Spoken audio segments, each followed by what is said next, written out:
avui hem fet un debat sobre l'Europa fortalesa.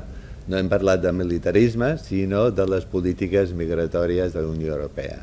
Primer hi ha hagut una ponència d'una persona que ha explicat què passa amb les fronteres exteriors de la Unió Europea, i després una altra persona ha fet una ponència sobre què passa un cop les persones hagin traspassat les fronteres i les dificultats que tenen dins de la Unió Europea. Al debat han sortit algunes coses molt interessants, per exemple, que tot i les imatges que veiem cada dia de Ceuta i Melilla, la gent intentant saltar les tanques, els murs,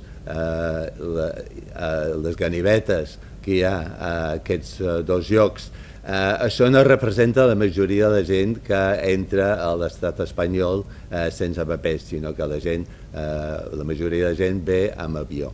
A banda d'una descripció de totes aquestes coses tan dolentes que està causant la política de la Unió Europea, hem anat mirant algunes alternatives basades en el respecte als drets humans universals, però també, sobretot, la qüestió de la ciutadania, dels drets que no depenguin de la nacionalitat, sinó simplement de la residència. Si una persona viu aquí i treballa si pot, normalment això és molt difícil, que tingui tots els drets.